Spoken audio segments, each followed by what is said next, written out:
Well, that's not the way that we all wanted this evening to end. But unfortunately, y'all, we've been eliminated. The Denver Nuggets absolutely wrecked the Phoenix Suns. And I don't know about you, but I'm a little bit embarrassed because they lost 125-100, but that doesn't really tell the entire story of this Game 6. Saul Bookman, Shane Diefenbach, thank you for being here with me. How are you guys feeling? What are your initial emotions around all of this? Saul, you go first. Well, I certainly had better things to do tonight than watch that bullshit. I know that. I can't get over the fact that we are now talking about a literal repeat of what happened in Game 7 last year at home against the Mavs. In 8 games against the Mavericks and the Nuggets, in what ended up being your eliminated series, the average margin of victory for both of those teams was 19 points. That is blasphemous when you have a team that has Devin Booker and Kevin Durant. And I know people are clamoring for Monty to be fired after tonight. It's hard to look at that and say that there's not at least a conversation that should be had about that very topic, because you can't keep going out like this the way they keep going out like this. You didn't just get outplayed like crazy in one game. You weren't really close in all 4 of these games that the Denver Nuggets won. Outside of, you can make an argument, obviously, for Game 2, which was close. They were up by 8, then Chris Paul got injured, and everything kind of flipped on its head after that. That's the only game out of all 8 games between the Mavs and the Nuggets that you can make that argument for. They got handled. They got absolutely handled on a night where you're facing elimination, and Kevin Durant did not, from Kevin Durant standards, did not play very well. Mm-hmm. So now I know people are questioning the trade, which we're going to talk about a lot in the offseason and leading up to next season, I'm sure. But changes have to be made, because you can't keep doing the same shit every single year with the same squad every single year, hoping for different results. And I know you traded Mikal and Cam, hoping that KD would be that difference maker, but clearly it's the supporting cast. And more importantly than that, guys, I can't get over the fact that somewhere along the way between 2021 and right now, the Phoenix Suns have completely lost their identity in terms of motion offense, ball movement, and crisp, sound defense. They've completely lost it. And Denver looks like what the Suns looked like a couple years ago in terms of everybody moving the ball. They got 2 superstars too. They got Jokic and they got Murray. And they have no problem getting the ball out of their hands, moving without the ball, and finding themselves with easier shots in the offense. This was just a tragedy on so many different levels. It's the same exact thing. They were down by 30 at halftime again. Yeah. It's unbelievable and unfair to fans that had to sit through that shit again. And you're so right on the margin of victory for the Nuggets, because every single game that the Suns lost this year, this series was a wash. It was terrible. It was awful. And every time they won a game, the 2 games that they won, it felt like they were clawing and fighting just desperately to win a game. Everything was so much harder, whether it's a pull-up jumper that KD hits 9 times out of 10 or a Booker 3 that usually falls. Everything felt harder in this game, in this series. And this was just the tipping point. I mean, And it happened again. The Nuggets were a better team than the Suns. And you said this earlier. The Mavericks weren't the better team. Right. The Nuggets were.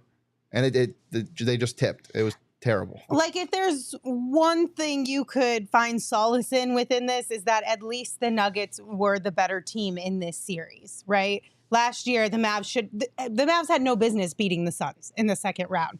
It makes sense that the Nuggets beat the Suns this year in the Western Conference semifinals. And Shane, to your point about trailing by 30 at halftime, again, for the second time in a row, ESPN on the broadcast shared a little tidbit of information. This is the 4th time in NBA history a team facing elimination has trailed by 30 points or more at halftime. The Suns have now done it twice in back-to-back seasons. So it's embarrassing. It's embarrassing because it's like the biggest difference was, and we saw it last year, and COVID aside, whatever, we're not going to go down that rabbit hole. But this year, again, it just felt like they didn't care enough to show up in the way that they were supposed to show up. Like, Well, There were times where the Nuggets tonight were up like 26 points, and Coach Malone was screaming at them for letting the Suns knock down a couple buckets. You know what I mean? And like they were getting on themselves. Like there was no, we're going to take our foot off the gas. And the Suns came in and barely had their foot on the gas from the start. It's just like that's the most frustrating part is like there's not enough heart, hustle, and effort put into these games. It feels like there was 8 different occasions where either the Suns just literally like Kevin Durant or Devin Booker brought the ball over half court, did not make one pass, ended up taking the shot. They were the only person to touch the ball in the possession, or just a careless turnover, throwing the ball across the court to nobody, or just losing the ball off their own foot or dribbling the ball out of control, like just uncharacteristic turnovers. And then the worst part of all this is that on the defensive end, it looked like at times it was just a layup drill. A layup drill. Like where is the sound defense? Where is the tenacity? Where's the toughness? And I will say this about this team. They're not tough. They're not tough. And everybody called out, guys like Devin Booker for being fake tough and, they're front runners instead of, just talking shit from the jump. They all have beef with us and they all hate us, and that's fine. But you got to step up and really shush them. And they didn't come close to doing that in this series. And we look every bit the part of a fake tough guy at this moment right now. And listen, man, there's a lot of soul searching that's going to have to happen with this team. We absolutely glorified Devin Booker in 2 games for games 3 and 4 and the way he performed, and deservedly so. But in elimination games in the last 3 years, I saw this stat. I think Jody Ayler put it out there. He averages 14 points a game in those elimination games. That's not good either. That's not good either. And if you're going to be the guy, if you're going to be that dog, you've got to come up big when your team needs you the most.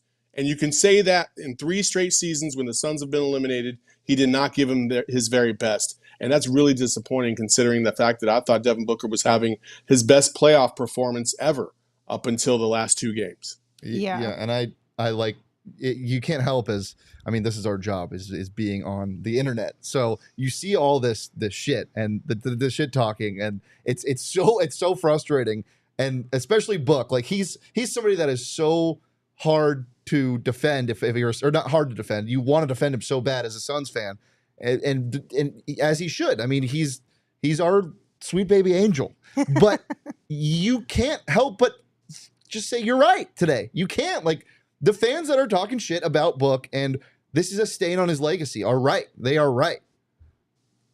Yeah, but it wasn't just Book though.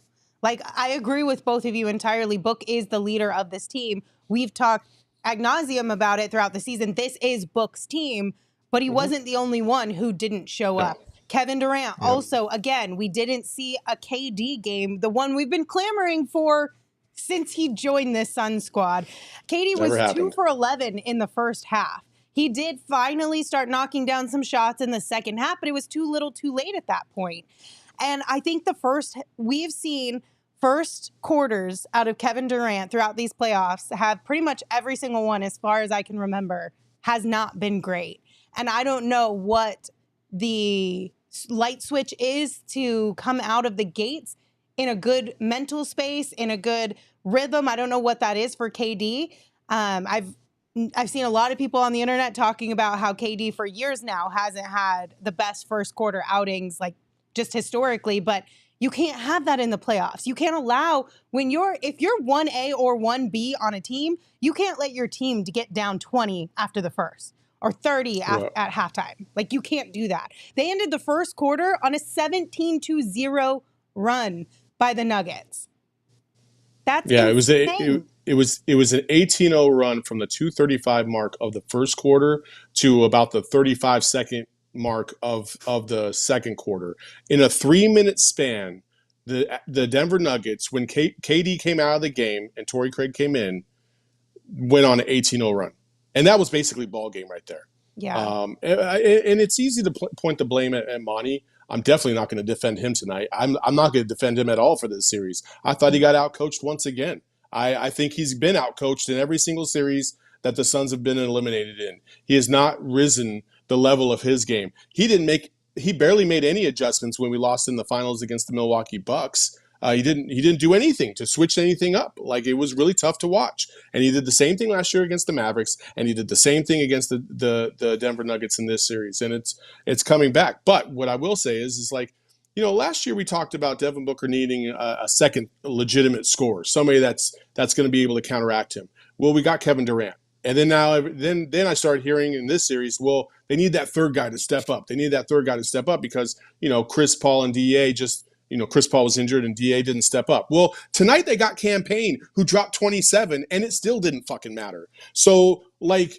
I'm going to go back to this. I really feel like the system is flawed. Yeah. I'm not saying Monty Williams isn't the one to be able to fix it, but I am saying that Monty Williams, I think, relied too much on the star power of Devin Booker and Kevin Durant to try and pull the Suns out of a funk to win these games, and it just was not there. Kevin Durant is not 30 years old anymore. I'm not saying he's washed. I'm not saying he's going down the backside of the hill or anything like that, but I think you need a system that creates a lot of movement to create a little bit of ease for both of these guys to be able to get some buckets, some easy looks, just to get into a flow. When every shot Kevin Durant or Devin Booker take is facing basically a double team, it's hard to get into a good, solid rhythm. That's why what Devin Booker did in games 3 and 4 was so phenomenal, because he was doing that despite the fact that the Denver Nuggets were throwing the whole fucking team at him.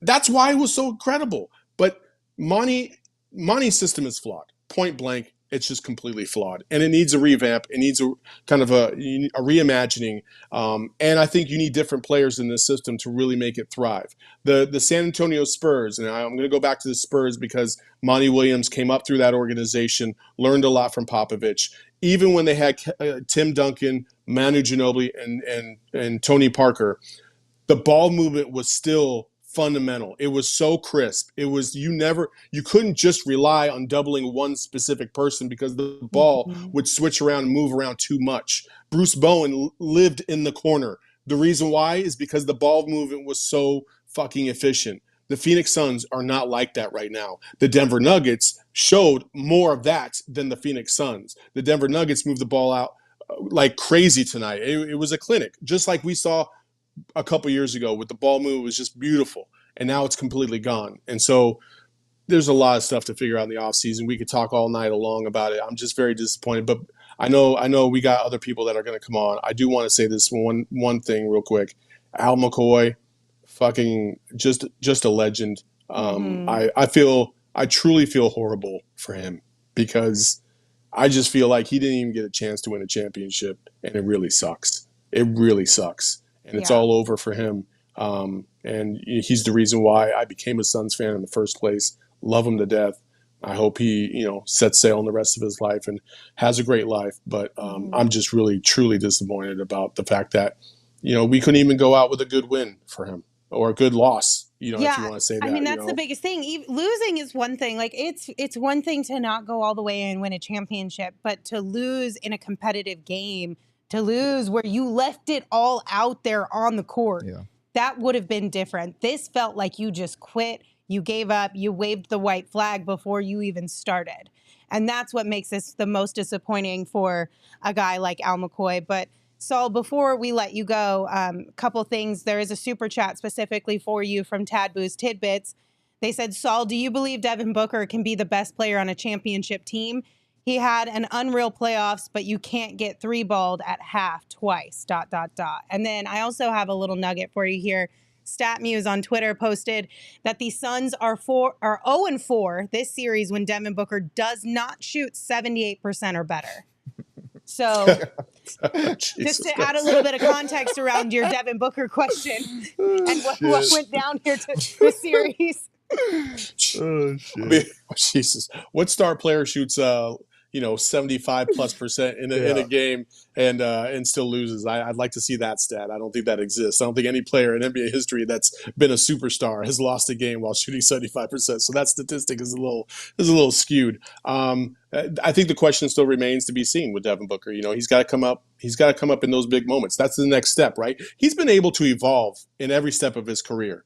I talked about it, last year about like Devin Booker wasn't the reason why he's not a national superstar like Ja Morant is because he's not really a flashy guy. He doesn't cross people over and make people say, ooh, ah. He's just efficient as fuck. Like, he's just crazy efficient. But this year, he had those ooh, ah moments. Now, granted, it was after the All-Star game, so he didn't get any love on the All-NBA team or All-Star team, whatever. But he caught people's attention. I think there's another step for him to go. He knows it, and I think he can be that guy.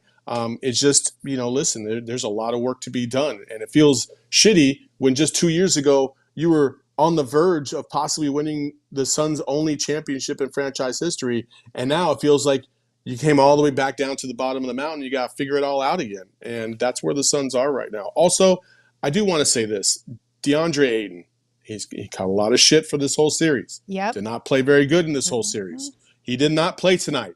And I said, careful what you wish for when it comes to DeAndre Ayton, because I'm telling you right now, a steady diet of Jokic or Biz is also not the solution either. And Jokic clearly did not matter. It did not matter at all. So I don't know what you do about DeAndre Ayton. We can talk about that later. But there's a lot to be discussed when it comes to him.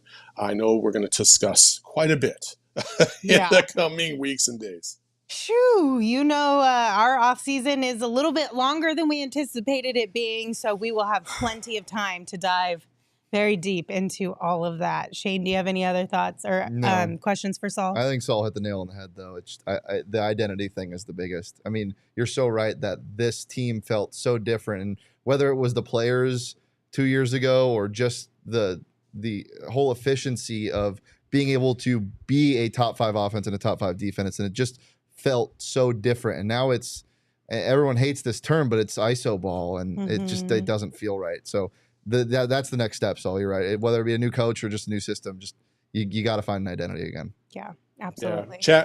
Chat. I love you guys. Thank you guys so much for being here with us when we're depressed as all hell, just like you guys are. That's why it says the Valley of Despair right now on the lower screen. And thank you guys.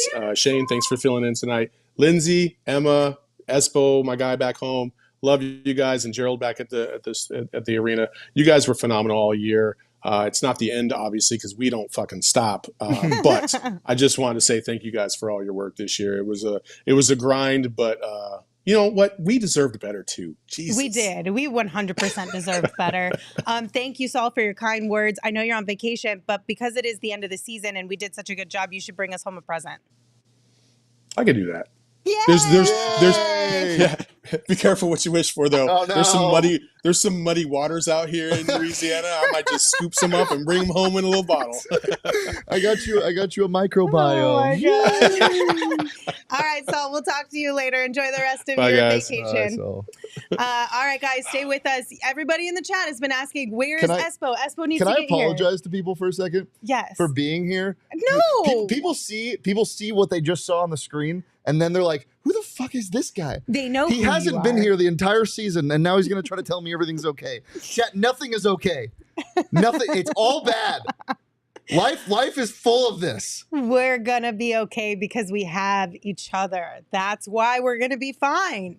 You, me, Saul, ESPO, Gerald, Emma, Jacob, everybody here with us too. We're going to be okay. Anyway, ESPO's going to join us here in just like 3 minutes or so. So stick around for that. He'll share his thoughts on tonight's game as well. But first, a reminder that our friends over at BetMGM have a hookup for you guys. If you have not signed up already, be sure to download the app. Sign up using bonus code PHNX. There's a few different offers depending on where you live. But for our Arizona audience, you will get up to $100 in bonus bets on your first wager with BetMGM. Again, just make sure you use that bonus code PHNX. You can check out the show notes for all the details. And now you can listen to Shane talk about the disclaimer. Disclaimer, 21 plus to wager. Visit BetMGM.com for terms and conditions. U.S. promotional offers not available in Washington, D.C., Mississippi, Nevada, New York, and Ontario. Gambling problem? Call 1-800-GAMBLER. Colorado, D.C., Illinois, Indiana, Louisiana, Maryland, Mississippi, New Jersey, Ohio, Pennsylvania, Tennessee, Virginia, West Virginia, Wyoming. Call 877-8-HOPE-NY or text HOPE-NY 467-369, New York. Call 1-800-NEXT-STEP, Arizona. 1-800-522-4700, Kansas, Nevada. 1-800-327-5050, Massachusetts. 1-800-BETS-OFF, Iowa. 1-800-270-7117 for confidential help, Michigan.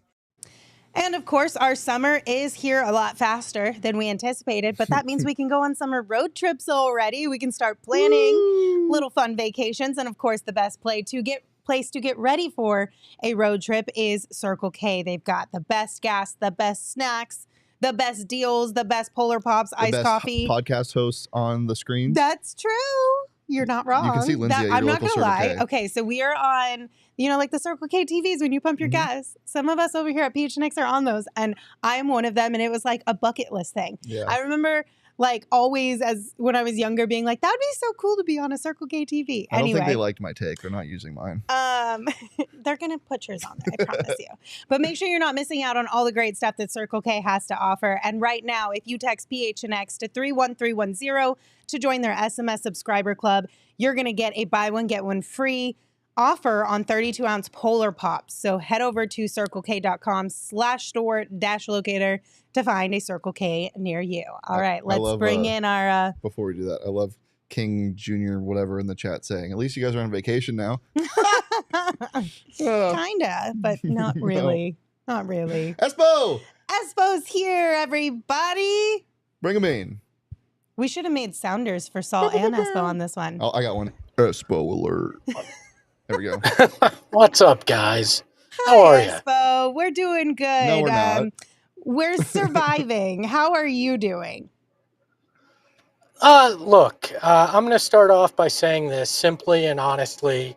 Congratulations to the Nuggets and the DNVR Nuggets guys. You were the better team. You were better coached. You were better constructed. And you won fair and square. There's no ref blaming. There's no COVID blaming. There's nothing here. You won fair and square. I was loud. I was obnoxious during this, mostly on Twitter because I've been secluded at home. But you guys were better. I'm just going to say it. I want to start off that way. So. Fine, ESPO. You can take the high road if you would like. We won't be mad at you. What am I supposed to say? We've been through this before. We had this last year in Game 7. They kicked our ass. There's nothing else you can say about it. If this was a one-point game and referees played a part in it, yeah, you could bitch and complain. But right now, you just can't. This was an ass whooping, and they took care of business. No, I mean, you're not wrong. We said it at the top of the show. The difference between last year and this year is that the Nuggets were the better team. The Mavs last year were not the better team.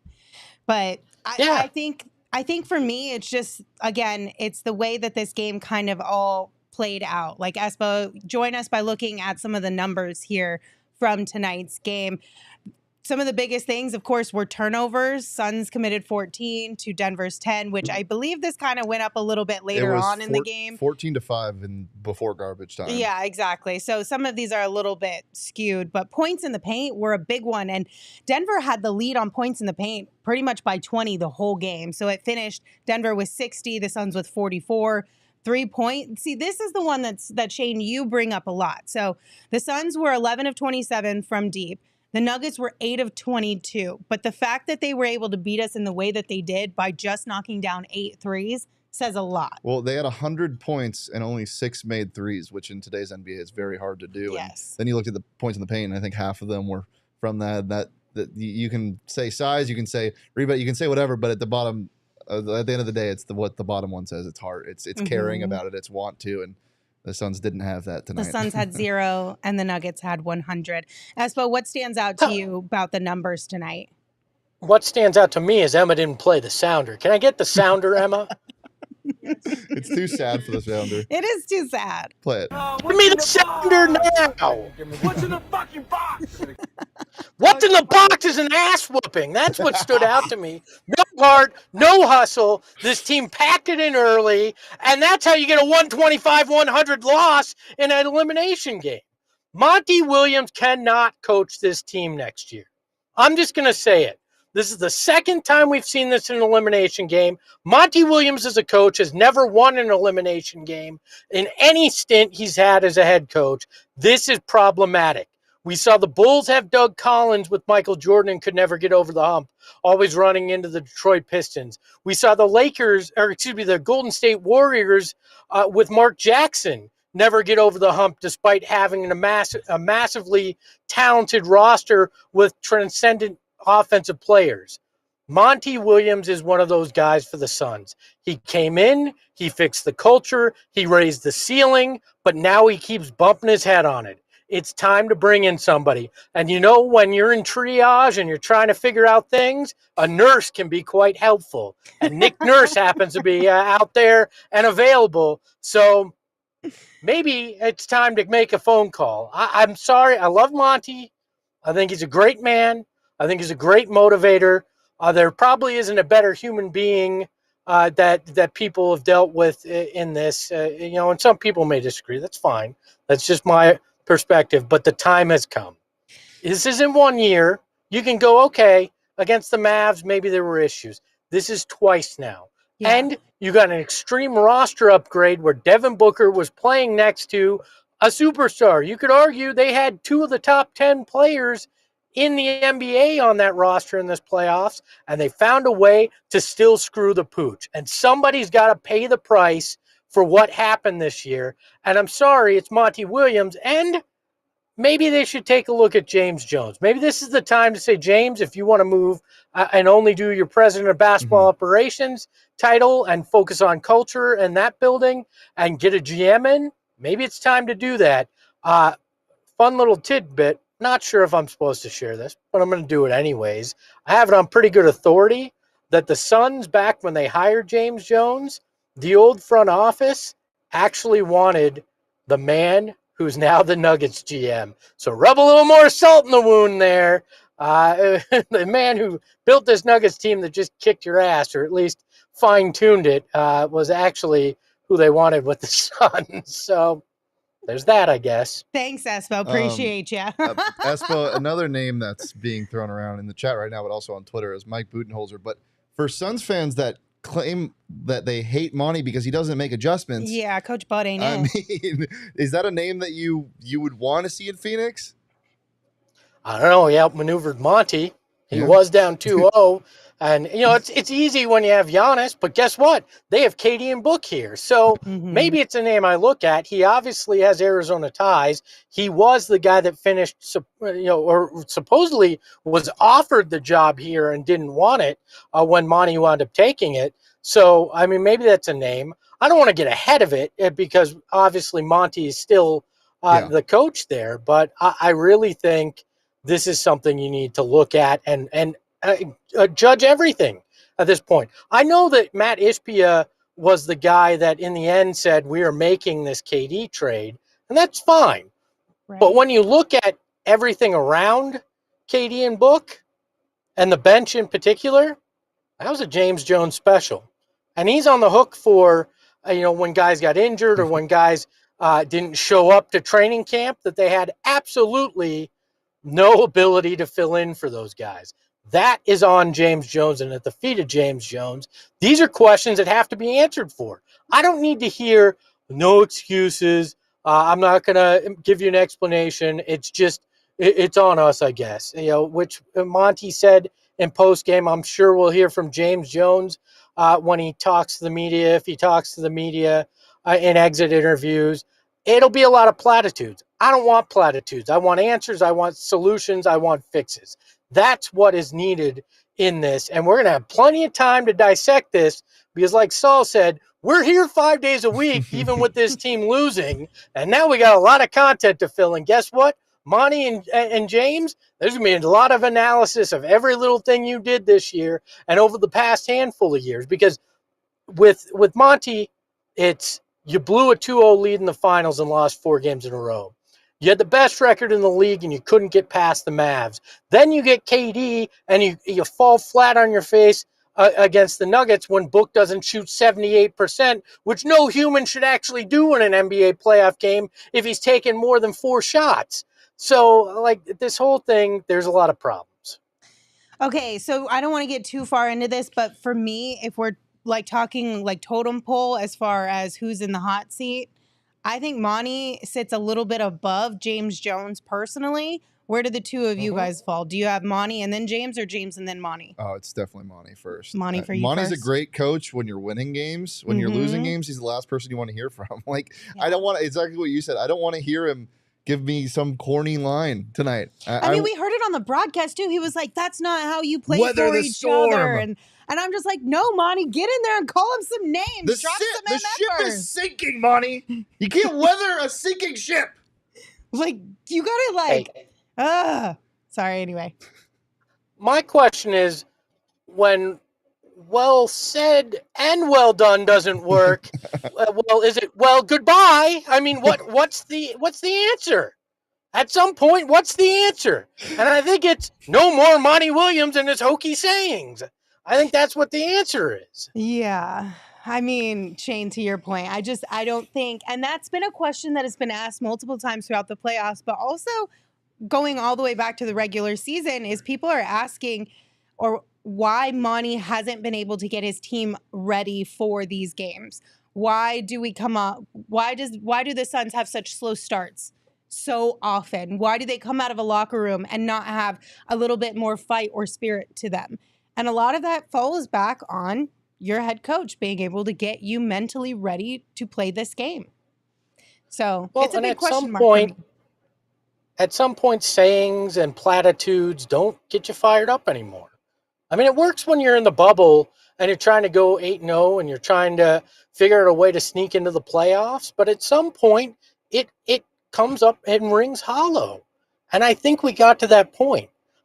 Saying, hey, guys, we can't get happy on the farm when the farm's on fire and they're pouring salt on the field so nothing can grow. I don't care about getting happy on it. I want to figure out a way to survive.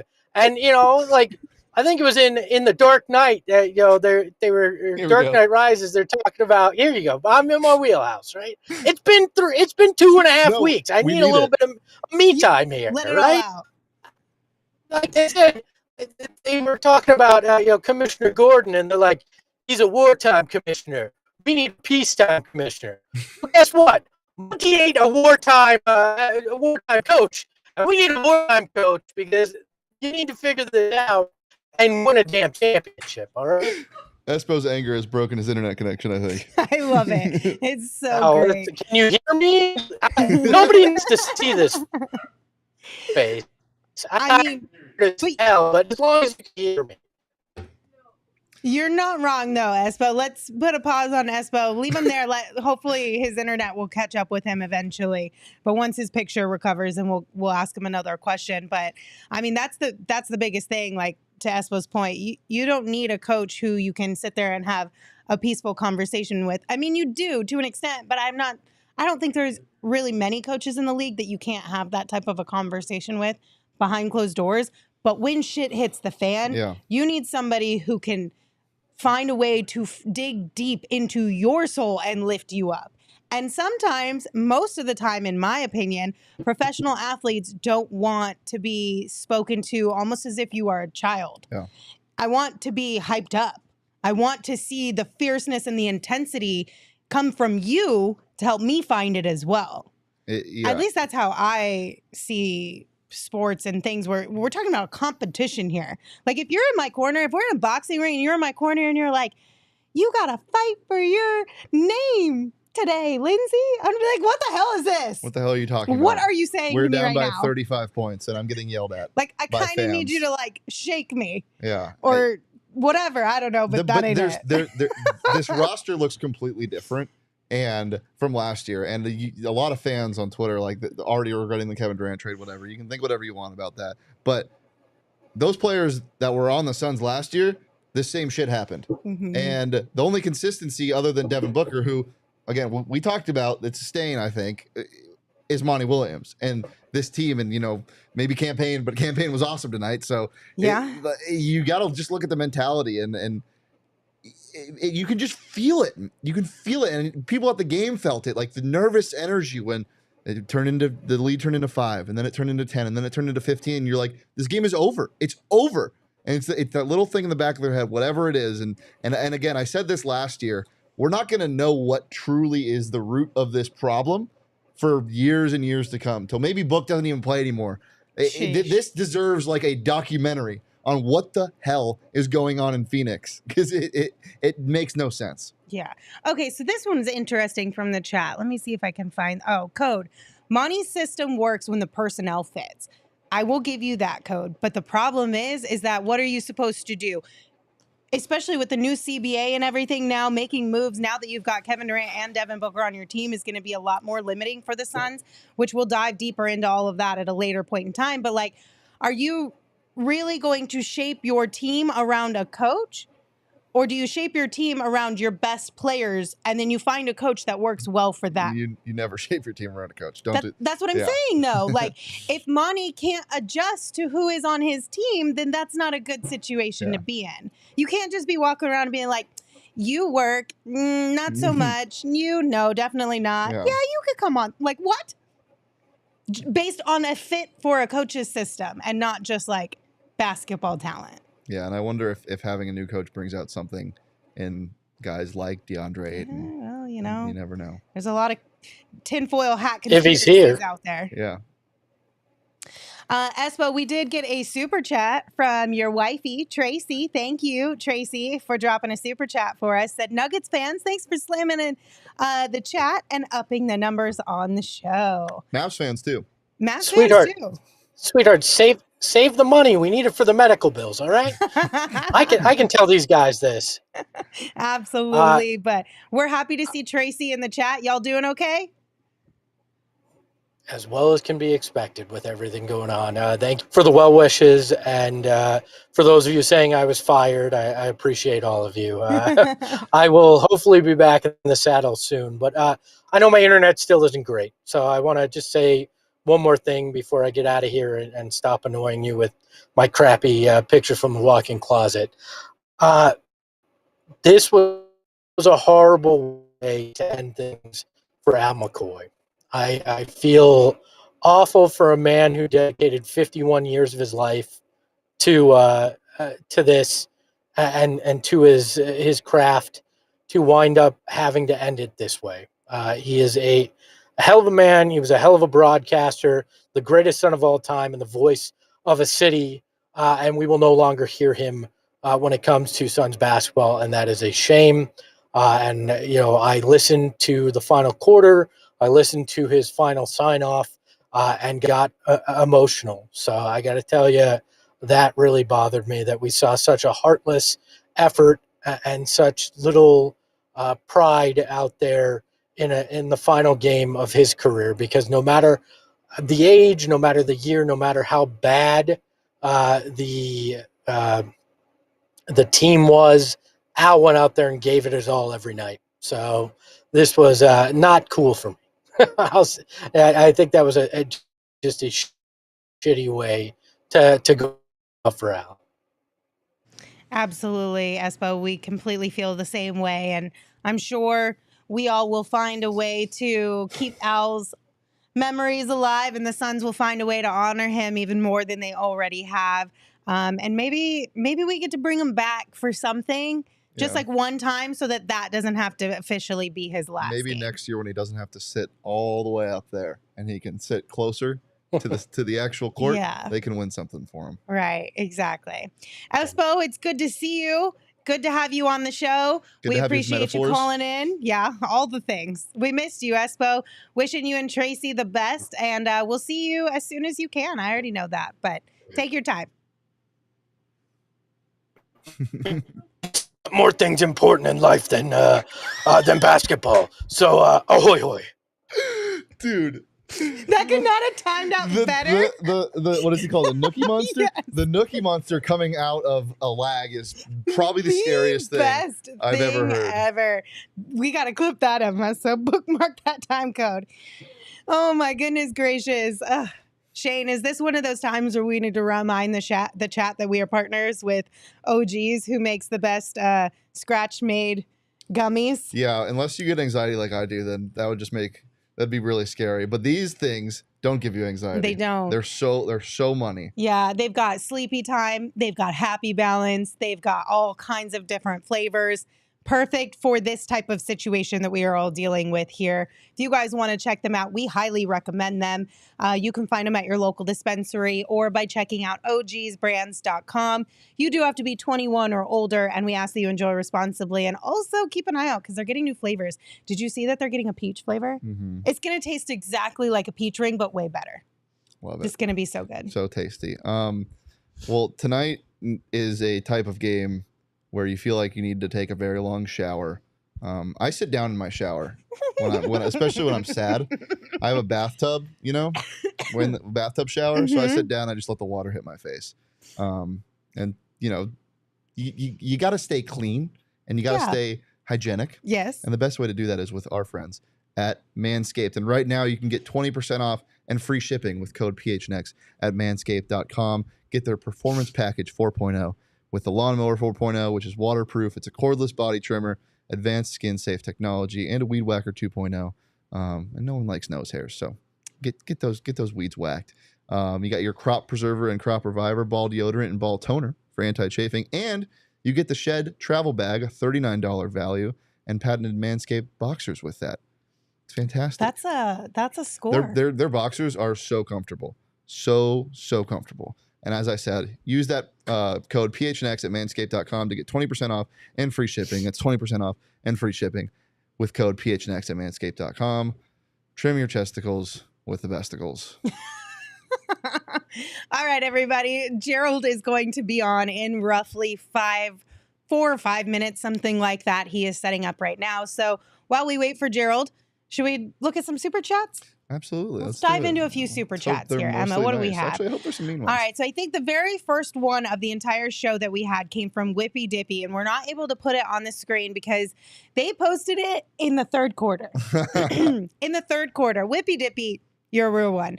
In the third quarter, they said, play the whole bench. Oh, this must have been a halftime, actually. It said, play the whole bench second half. Go out in style.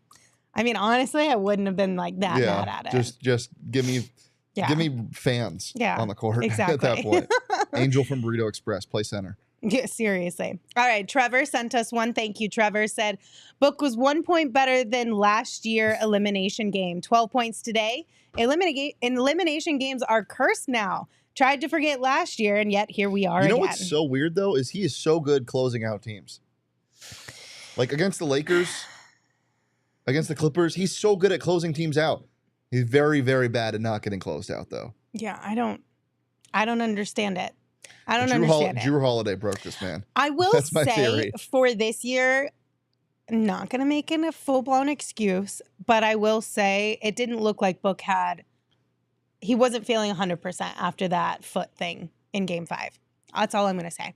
Moving on. Gordon, thank you for your super chat. Said a terrible way to end a rough year. Way to end a rough year. Shaking my head.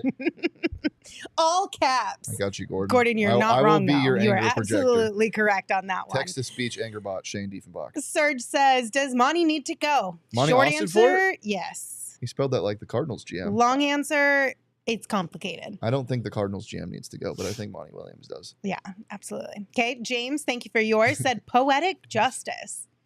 Sure. Thanks, James. Appreciate ya. Frank, thank you for your super chat. Said, I had a feeling this would happen after that last loss. I think you and a lot of people did, Frank, to be completely honest with you. Even though I was trying not to admit it to myself, I know deep down inside I had that same feeling. Based God Flashy said, Monty really risked his career to start Shamit, laughing face emoji. There was no Shamit legacy game. There was no Shamit legacy game. He did not cement his legacy. No. He really let us down in that one. One more super chat. This one is from B. Said, Katie getting hurt at the end of the season changed everything. If we finish number 3 or number 2, this playoffs is different. Maybe. I mean, it is, because then they don't play the Nuggets, but yeah. Like, but does that change what this team looked like? Because you also saw flashes of this against the Clippers too. Unless somebody else is beating the Nuggets, I don't think you're beating the Nuggets. It wasn't like the Suns completely dominated the Clippers and then just stunk it up against the Nuggets. There were struggles in the Clippers series as well. I mean, they lost the first game and thought that was going to be a nightmare. The Ratman's here. Guess what, everybody? In the darkness, beyond the light, there shall only be one. Welcome to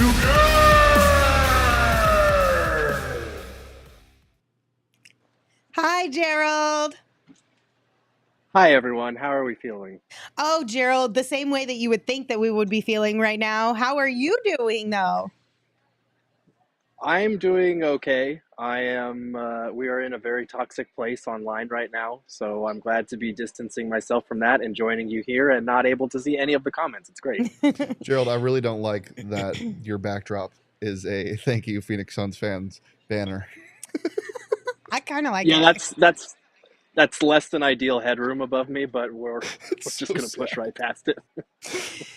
Gerald, I think one of the biggest things is hearing that Devin Booker left without speaking to the media tonight. Am I correct in that? Yes, he left the locker room before media were allowed in. We got Monty, Campaign, and KD at the podium. And just to offer my 2 cents on this, I know that I defended DeAndre Ayton a couple nights ago when he did something similar. He left the locker room after, I think it was game 3 or game 4, where he struggled. And I said he does that every now and then when he has a bad game. It's not uncommon for him. With Book, it's a little bit different. He's held to a different standard. He's the face of the franchise, and he shot, I think, 4 for 13 in an elimination game. And there's also lingering questions about his health and his status and whatnot. I really think he should have hung around and addressed the media. It's not a huge deal. It doesn't mean he's a loser or a quitter or anything like that. We will hear from him presumably at exit interviews tomorrow. So it's not a huge deal that it's going to be made out to be. But this was probably a missed opportunity to address a lot of things, a lot of questions that people had, and I feel like you, as the face of the franchise, have to own up to that. Gerald, how early in the game were you and the fans being like, "Oh shit, this is happening again"? Yeah, I heard there were boos early on in this one. There were boos in that first half. I think it was that end of the first quarter when they just closed it on a 17-0 run. And, it was only over a 3-minute span or so. So it just kind of spiraled very quickly. It wasn't like last year. Last year, you could just feel the anxiety in the crowd from the first opening minutes when Luka hit his first couple of shots and the Suns couldn't score. There was that palpable tension of like, okay, are the Suns going to wither and die? And then they did it.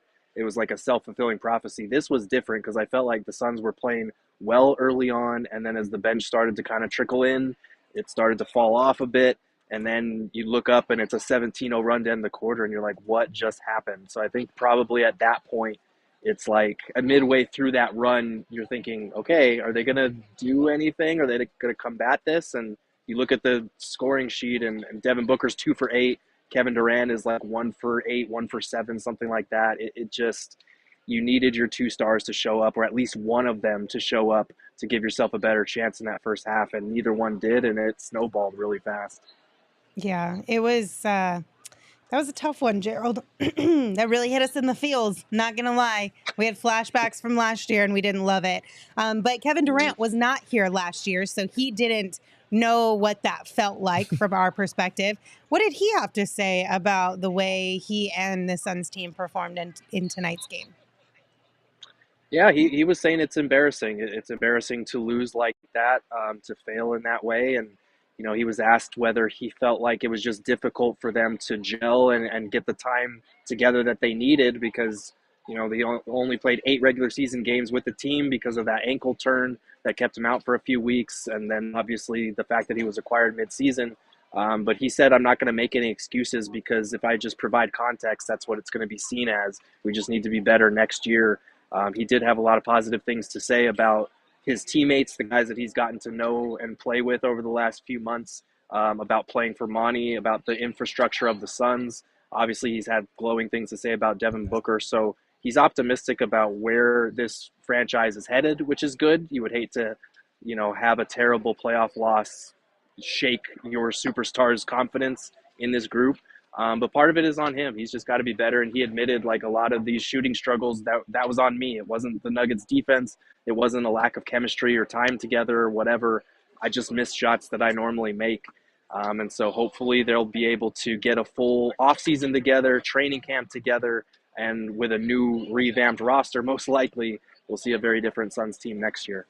Gerald, real quick, sorry, Shane. Yep. Do you think, because Jeremy in the chat wants to know what you think as far as why KD hasn't been KD-esque lately.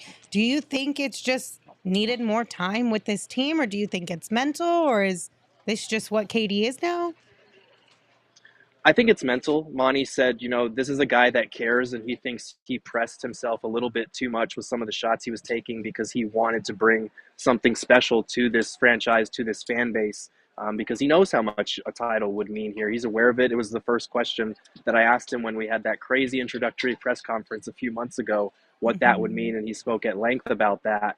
As someone who has won championships and seen what that does for an organization. So especially for one that's been 50 plus years in existence without winning one, he's aware of what it would mean, and he's aware that he's looked to as the guy that's going to help them get across that finish line. I think he put a lot of pressure on himself, and when you combine that with the fact that they didn't have a ton of time to gel, with the fact that he was coming off an injury that kept him out for weeks, not just one injury, but two. If you remember when he was first traded here, he couldn't play because he was dealing with an injury. And the fact that he was logging heavy minutes, like it's tough to come back for like 8 games and just play 8 games with the Suns in total. And then, suddenly you're thrown into a series against the Clippers and the Nuggets who are going to make you work, and you're playing 43, 44, 45 minutes. That takes a toll on your body, and I think it caught up with them in this round. Gerald, obviously a ton of points in the paint. Just the defense wasn't great tonight. Would you credit that more to the Nuggets and just having that game plan and overpowering the Suns in the paint and Jokic's passing, or did you see a lack of effort out there? I think it was a combination of both. I think this is similar to what we saw last year, where when the Suns got down by double digits, they kind of curled up in a ball and died a little bit. And it's unfortunate because you want to see this team have fight. I don't think anybody quit, but I think there was some real PTSD there. And I think, at least in this case, the Nuggets are a quality team. I said this before the series, like Denver is the best team the Suns would face in the Western Conference if they were to reach the finals. And they proved it. Like, they were fantastic. This is a much improved version of the team that we saw in 2021, aside from the fact that Jamal Murray was healthy this time around. They earned it. The Suns needed everyone healthy, and I know a lot of the focus is going to be on game plan, on rotations, on Monty, on all these different things. But like, if you look at it, the Nuggets were a better overall team. The Suns were more top heavy, and they were missing 2 of their 4 starters who are actual starters. And that 5th spot, that's up for grabs between, Torrey Craig, Landry Shamet, Josh Okogie. These are guys that you probably don't want to be starting on a title contender. So the roster had its inherent flaws. They had a very limited margin for error. And with KD or with DA and CP3 out, I think that got even thinner, and it spiraled. Like you said, the Nuggets took it to him. Monty was saying like it was deflating to see how easy they were scoring at the end of that first quarter and at the end of the second quarter. And like I said, it just spiraled away from him really quickly. Oh, Gerald, I'm just really upset. This is not the way that it was supposed to go. No, and it's tough. Like campaign, you feel bad for him because he had a playoff career high 31 points. He was saying, I left it all on the floor. I drove myself to the point of exhaustion. So it sucks to have it come in a game like this. He said he barely remembers the game because of how bad they were losing, and that's how it felt last year too. And the biggest thing that I took away from this is, there's obviously going to be a lot of questions about Monty Williams' future with this organization. I think the problems that we saw this year and last year extend further than him, but I will say that he can't be absolved of blame after this has happened the second year in a row. This is the type of thing that coaches don't usually survive. And so I'll leave that up to interpretation of what people think about whether he should or shouldn't go. But he was saying after the game, like, this is something that shouldn't happen. I take that upon myself. This is something that I should pride myself on in having us prepared for the biggest game of the year. And that's the second straight year in a row we've been embarrassed in that situation. So I don't know what the future holds for him, but he is very aware that this lack of preparation, this lack of fight in back-to-back years in elimination games at home is largely on his shoulders. Gerald, this is a question that I screamed multiple times tonight.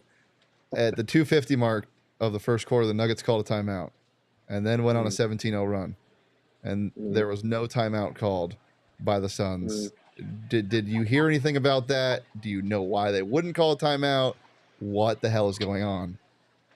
Yeah, it's a tough one because in that situation, you're thinking, okay, we've got 3 minutes left in the quarter. We can survive 3 minutes. And it didn't feel like, I mean, this whole game is kind of a blur. I'm kind of like campaign, like they got beat so bad it's hard to remember what even happened in this game. But I didn't feel like it was something like, oh, they just ripped off 10 quick points, we need to call a timeout. I didn't feel like there was that opening. And maybe when I go and watch it back, I'll feel differently. But in the moment, it just felt like, okay, you just score a bucket here, counteract what they're doing, and get to the end of the quarter and you'll be fine. And they just could not get to the end of the quarter. They kept missing. They turned it over.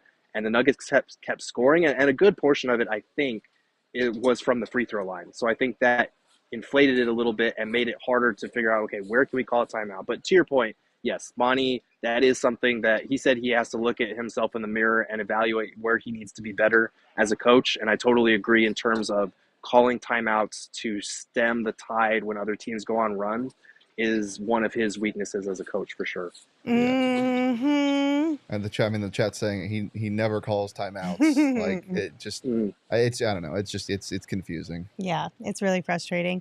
Gerald, anything else that stuck out to you from any of the players or Monty tonight? Not really. I do just want to say to everyone in the chat, thank you so much for watching, for reading my work all year, for watching the podcast. It does mean a lot. I know things can get toxic on here, but just treat each other with kindness because we shouldn't let emotions over a basketball game prompt us to say nasty things. I'm tired of being blamed for not asking the tough questions after a loss. Like it's my fault that we're losing these things. But I do appreciate all of your guys' support for watching us and for continuing to watch us throughout the off season because it feels like major change is inevitable here. I don't know about from front office or coaching staff, but like just from a sheer roster standpoint, everyone but Devin Booker and Kevin Durant should be on the table if you can find an upgrade. And that's kind of unprecedented territory for this organization. So we'll see what the future holds. But for now, thank you all for following along and for reading. It does mean a lot to me. And I'm very grateful to be able to do this job and have all of you people care about what we have to say. Speaking of following along, any rat follow you this time? I have not seen any rats in the Footprint Center. So at least we have that. That's a win. You can count that as a W for sure. All right, Gerald, we'll see you tomorrow. Bye. Thanks, guys. Listen, as Gerald said, we could be really nice to each other in this situation because there's a lot of anger and big fat meanies This is the worst on the night of my internet life, right now. Lindsey Smith.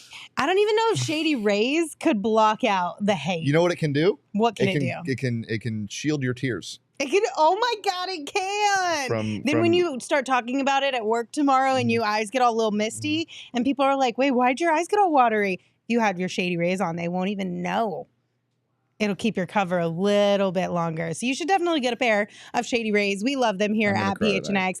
They offer the most insane protection in all of eyewear. Every pair of sunglasses is backed by the lost and broken replacement. So if you lose or if you break your pair, even on day one, they told us they will send you a brand new pair. No questions asked. It is that simple. They have your back long after you purchase. And exclusively for our listeners, Shady Rays is giving out their best deal of the season. Just go to shadyrays.com and use that code PHNX for 50% off 2 or more pairs of polarized sunglasses.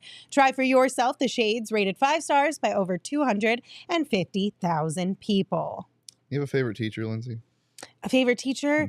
I think it was Mr. Wright, is who I had said earlier on when I was asked about that. I'm pretty sure he was my biology teacher. He was pretty cool. He was mean, but we like bonded in a good way. My favorite, he's a foreign guy. What was his name? Doncic was his last name. He taught me how to deal with sadness and loss. I think I like Jokic as well. That helps as well. Teacher Appreciation Week is this week. Terrible shit. It started on May 8th. Thank a teacher and nominate them to win grants.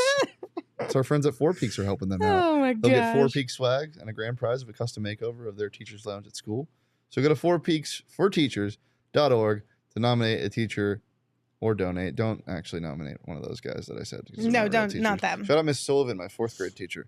And they just got the best beer. So check out 4 Peaks Brew at 4 Peaks Brew or at 4 Peaks Pub to keep up with the latest at Arizona's hometown brewery. But you got to be 21 years or older to drink 4 Peaks, and please drink them responsibly. What? Frank just sent us a super chat. Said, down by 30? No problem. Puts on Shady Rays and cries. You get it, Frank. Frank, you get it. I love you, Frank. All right, speaking of super chats, we've got a whole bunch to get into here. So if you want to get Keep a super chat them. in, Let's stay get here all them in. night. Let's just do it. All right, Frank 5599. This is a little bit interesting. So 14 points per game, 4 turnovers, 30% field goal shooting, 3% 3-point, minus 3-point 84. percentage. Yeah, Yeah. I don't know. But the numbers didn't make sense on that one. So, But that was from book equals superstar. what I hate, and I get, the numbers in terms of like points per game and field goal percentage, 3-point percentage, that's nothing to scoff at. But the minus 84 is just stop it with the closeout minus 84. It was a really bad game. I mean, this one wasn't great either, but like that's the whole team. There weren't 5 Devin Bookers out there that had a minus 84. So yeah, get that out of here. Bye. P-Dog, thank you for your super chat. Said James Jones does not deserve a pass. Angry face, angry face. I agree that James Jones does not deserve a pass. But I think when it comes to the Kevin Durant trade, that specifically, I think he does deserve a pass because Ishbia was the one who made the call. Well, Ishbia, the reason why he was being held up is because James Jones did not want to include Mikal Bridges. Yeah. And Ishbia at the last minute said, do it. The same Suns fans that are saying that he doesn't deserve a pass are the same ones that were saying, why would you not trade Mikal Bridges for Kevin Durant? Like, you do that trade every time. Yes, I'm sorry. you do make that trade every time. But again, I'm not saying that James Jones completely deserves a pass. I'm just talking about that trade specifically, though. There was, yeah. Yeah. All right. Miguel said maybe they had COVID. LOL, Miguel. LOL. I think we could maybe have used that excuse last year. We could definitely have used that last year, but I don't think we could have used it this year. AM, thank you, said, bye-bye, Monty. Trade everyone but Booker. Yes, Katie is washed, unfortunately. And get Kyrie Irving. AM, go to bed. Listen, Kyrie might come. Okay, whatever. Kyrie might come. Yeah. I'm going to leave it at that. Sure. All right, Frank5599 again, thank you. I'm having a hard time reading this. There's levels, FYI. 35 points a game, 10 rebounds, 8 assists, 48 field goal percentage, 37 3-point percentage, plus 35 Luka elimination game averages. He's not in the playoffs! Luka's already been in Cancun. Get out of my mentions with Luka Doncic. Holy good hell. I'm mad at you. He lit him in the fire. Okay, Shaban, thank you for your super chat. Said, a letter of apology won't cut it. Dude, if they do that revamp roster and possibly a new coach. Denver is a #1 seed team. Dallas wasn't. At least there's that. If they put out another statement like today is a new day, oh my God. I kind of forgot about that, to be completely honest with you. That was one of the craziest things I've ever seen. Because I had Rona last year when we got eliminated, so I didn't have to like live through that pain. This is my it was a second time. different type of pain, but not this type of pain. So I kind of forgot that they did do that because I was in a little bit of a daze, if you will. Larry Lewis sent us a super chat. Thank you, Larry. Said, not even upset about the game anymore, so I canceled movie night to watch that. Oh, he's upset that he canceled movie night. He's not even upset that they lost. Oh, I would be upset about that. What were you going to watch, Larry? Yeah, what movie night? You should watch Whiplash. That's one of my favorite movies ever. Whiplash? Yeah. You ever seen that? No, I don't think so. Miles Teller. Is it? Yeah. I need... Are you rushing or dragging? Jacob is... Yeah, that's perfect. Listen, another one, Siobhan. Real quick. Speaking of movies, I would like a scary movie. If you guys have any suggestions, you can drop them in the chat. Or you can just tweet them at me at Lindsay Smith AZ. No, not that kind of scary. Last year's game? Not that kind of scary. I have a ton, and I will give them to you after But it can't be like... It needs to be like a 6 out of 10, 7 out of 10 scary where like I can still sleep at night. But I feel like I need a scary movie right now. I'm the best. I got Perfect. Love that. That is me. All right, you want to read this one? Yeah, Siobhan says, both Book and KD looked exhausted. Minutes, question mark? Yeah. I also credit it to mental fatigue. Especially for Book, like this shit is happening again. And okay, but legitimately real fatigue, because I was hearing the guys on Arizona Sports talk about this yesterday, I believe, because KD was asked about a lot of playing time. It was either before Game 5 or it was yesterday. I don't remember which one it was. And him and Katie and Book were both like, yeah, but it's the playoffs. Like everyone's playing heavy minutes and yada, yada, yada. Yeah. And then they went and actually looked at the numbers. Devin and KD were playing the most minutes out of everybody in the playoffs by multiple games and by a lot of minutes. Yeah, Book while yes, they do play a lot, they played a lot more than everybody else. Book can do that. KD probably can't. Or at least probably shouldn't. I do want to say something that I forgot to say.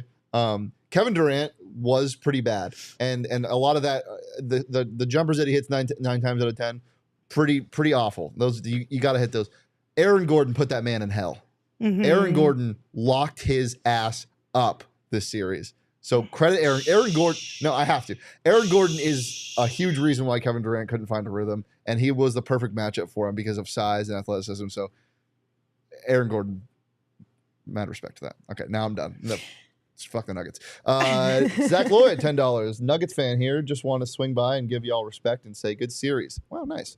My eyes were opened to how truly great Booker is. You guys will be back next season. All love. Thank you, Zach Lloyd. Thanks, Zach. And I hope the Broncos are better this year. I said it. Would it be easier for me to read them? No, it's okay. Bobby Cox, thank you for your super chat. Said, hey, Lindsay, sorry about the Suns. My Lakers hopefully can get to the NBA Finals. We'll see what happens. That was a really good sassy voice. Bobby, thank you for your apologies for our Suns. I'm going to have a hard time, though, cheering for the Lakers to win a championship. It's easy to. I feel like I'm fine cheering for LeBron to win a championship, but the fact that he's on the Lakers kind of hurts my heart a little bit. So that's a tough one. But thanks, Bobby. Appreciate you. Okay, Cesar said Ty Lue, eyeball emoji. He's our guy. We'll see, Ty Lue. There's a lot to go. Ty Lue. We'll see, Cesar. Is Ty Lue even going to be up? Who knows? You could poach people. People get poached all the time. Yeah, but he's got a really. He probably has a nice contract, though. Yeah. To LA, like, come on. Shaban, thank you. Said, love to Al McCoy. At least Book didn't trash talk NJ. Trevor, thank you for that. Said, Monty is soft on his players. Malone was yelling. Yep, that is something that I screamed at it during the game. Mm-hmm. Joel, thank you for yours. Said, got love for y'all because y'all the little sister company. GG. We're just sister company. Don't add Lil. Come on now. Hold on, Joel. Hey, everybody loves the little sister more anyway, so it's fine. $2 from AM says, bye-bye, Monty. Hello, Kyrie. Go to bed, AM. Go to bed. Oh, no. Leo, thank you for yours. Said, welcome to Phoenix. Bob Myers, Nick Nurse, Kyle Kuzma, Kyrie Irving, Dylan Brooks, Jordan Clarkson, and Nazarene. Come on down. That's a fire roster. I would take that. Can I do my Dylan Brooks dance again? Okay.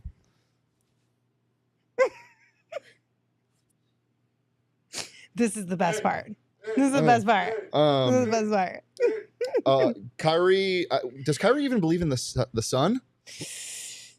Yes. Okay. I believe so. We're going to have to double check that one, but I believe so. It's just always.